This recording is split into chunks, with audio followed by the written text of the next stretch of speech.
Eveline by James Joyce.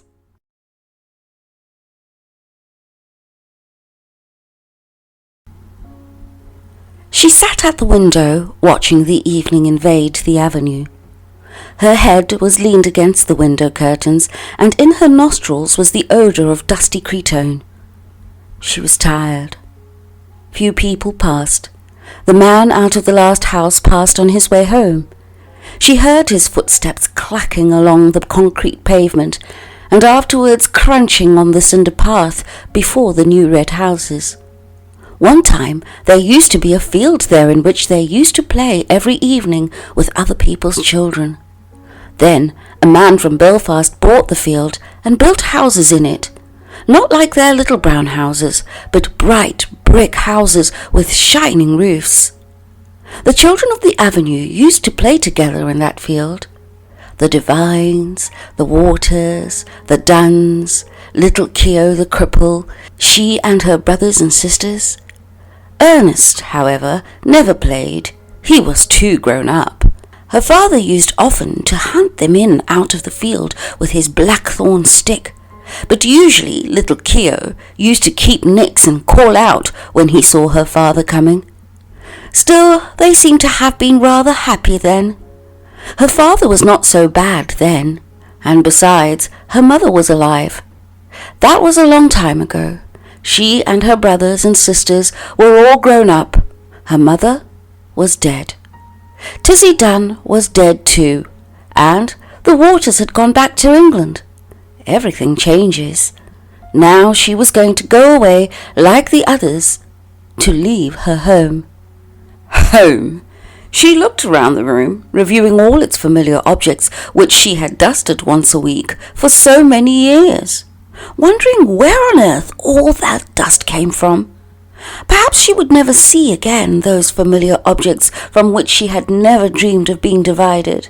And yet, during all those years, she had never found out the name of the priest whose yellowing photograph hung on the wall above the broken harmonium beside the coloured print of the promises made to Blessed Margaret Mary Alcock.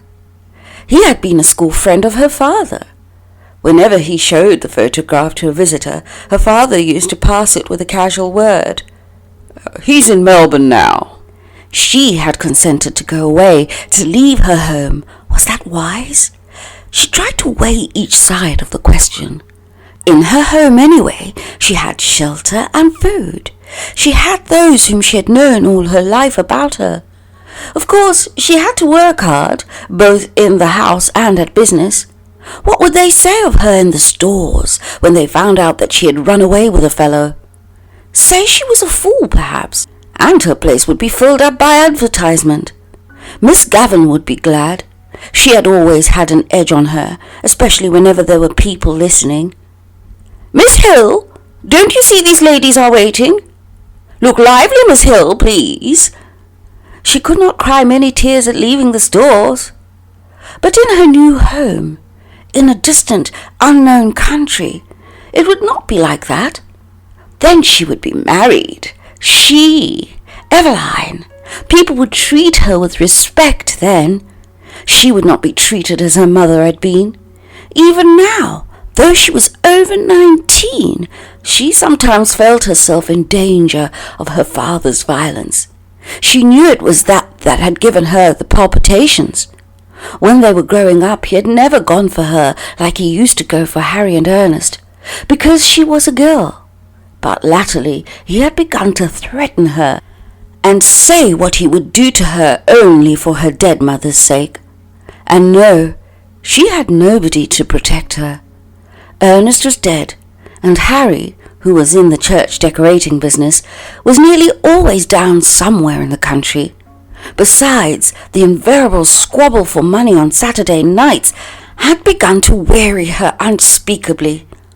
She always gave her entire wages, 7 shillings, and Harry always sent up what he could, but the trouble was to get any money from her father.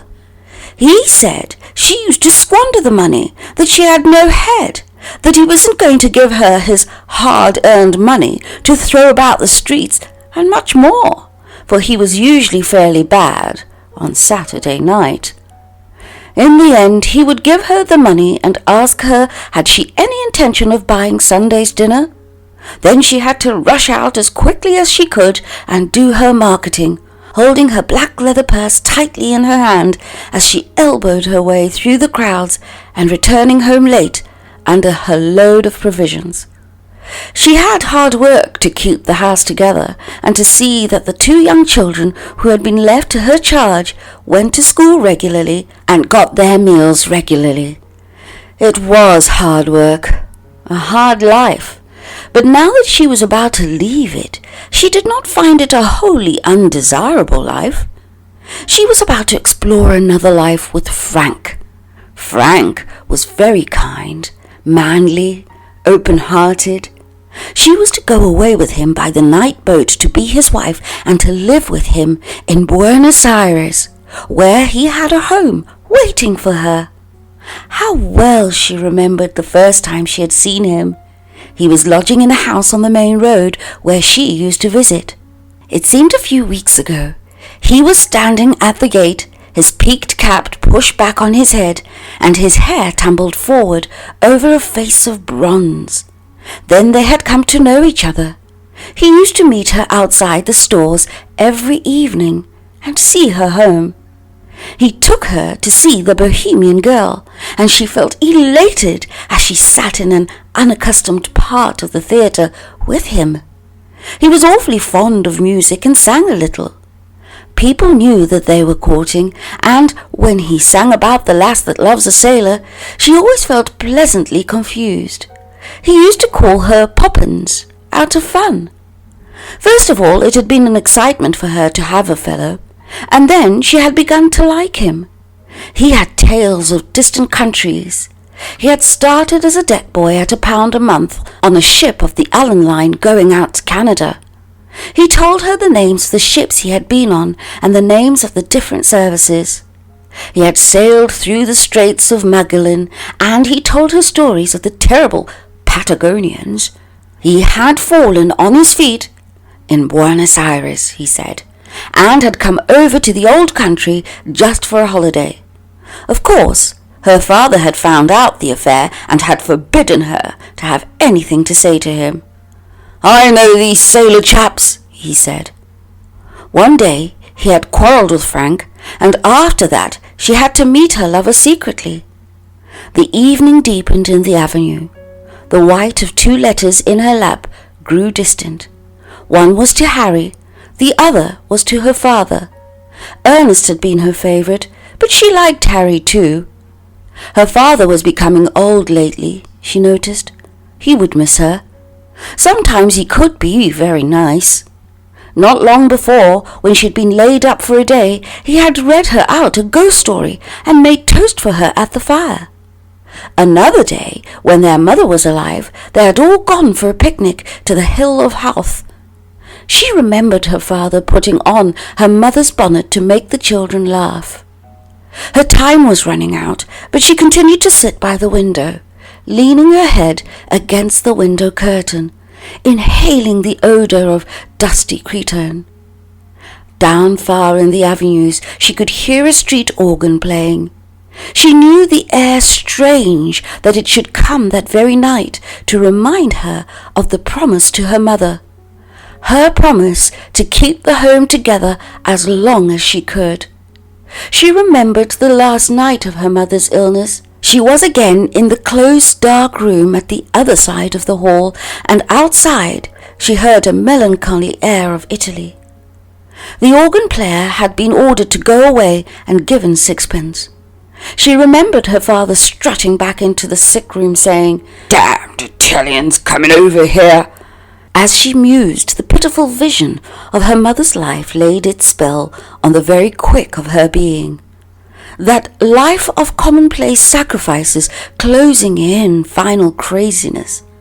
She trembled as she heard again her mother's voice saying constantly with foolish insistence, "Deravon, Saron! Deravon, Saron!" She stood up in a sudden impulse of terror. Escape! She must escape! Frank would save her. He would give her life, perhaps love too. But she wanted to live. Why should she be unhappy? She had a right to happiness. Frank would take her in his arms, fold her in his arms.